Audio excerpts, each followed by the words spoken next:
A Chief Justice of the Alabama Supreme Court has been suspended with the possibility of being removed from office due to his stance on marriage equality. This would make it the second time the judge has been removed for a refusal to follow a federal court order. So this is Roy Moore. He's 69 years old, and he has been charged with abuse of office. And this was after he tried to block the gay marriage ruling, despite the Supreme Court ruling that passed. So this is following a 2013 lawsuit that was filed by two women. They were lesbians. One of the women was denied adoption of the other woman's child, and they were looking to overturn Alabama's marriage amendment. So in January of 2015, they were ruled in favor of the women, and then later Roy Moore issued an administrative order to probate judges that said that the Supreme Court's marriage decision only applied to the 4 states involved in that Supreme Court decision, not Alabama. So Alabama still would have their marriage ban, and so basically any judge would not have to issue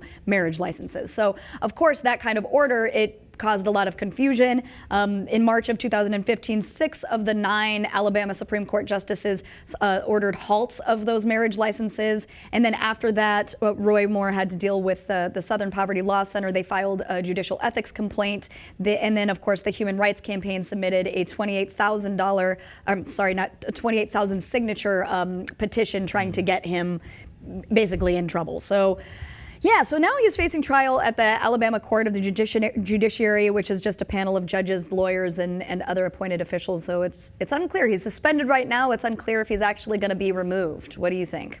What do I think? Oh, God. I think we should hook him up with Kim Davis when she gets divorced again. Right. ChristianMingle.com. I don't know. I mean, again, this is the same thing we're always talking about when it comes to these kind of issues. And it basically comes down to, people with these kind of outdated views trying to fight the federal government. And you know what? He might have, a lot of people on his side in Alabama, and this might go all the way up back to the federal court, and he's going to spend a lot of time and money on this. And then what's going to happen? He's not going to win. He's not going to get anywhere. But I guess he sees it, as his duty to God to exactly. fight the Obama administration, these evil people trying to give people their rights. And I totally understand. Like you said, I mean, Alabama's a quite conservative state. I mean, a lot of people might be supportive of his, wanting to ban gay marriage. At the same time, it's like when you're an appointed justice, right? Like you have a job that you have to do. And that's the thing. It's like, I understand the ideology there. I understand this interesting separation of church and state, and then how it does get dicey at the same time. So this is the second time that he has faced backlash for refusing to follow a court order. So back in 2003, he was removed from the position that he holds currently for refusing to follow a federal court order to remove the 10 Commandments from the judicial building. So he wanted this monument there. They were saying you have to take that down, obviously, because that contradicts the separation of church and state. And he's like, no. So he really is this kind of conservative warrior that, yes, of course, he might be fighting on behalf of his ideology, but you can't do that if you're a judge, I don't think, right?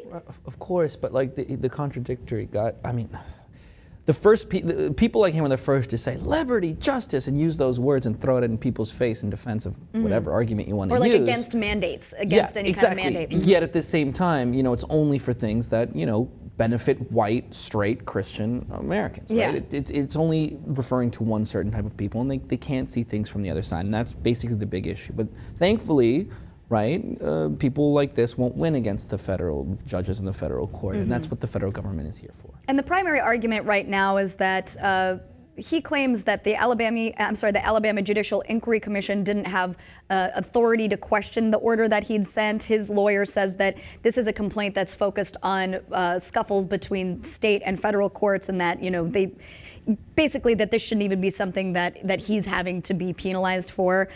He says there's nothing that he did to tell people to disobey a court order, but sending a letter to probate judges being like, you actually don't have to do this. It's like, of course there's going to be confusion.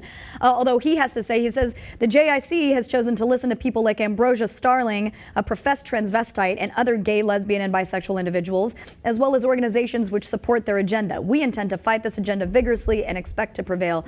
Ambrosia Starling is a transgender activist that he's referring to, and was, part of the campaign to get him ousted. So, again, is it legal to marry your cousin in Alabama?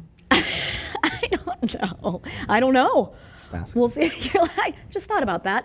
So we'll see what happens to Roy Moore, conservative warrior that I think needs to do your job.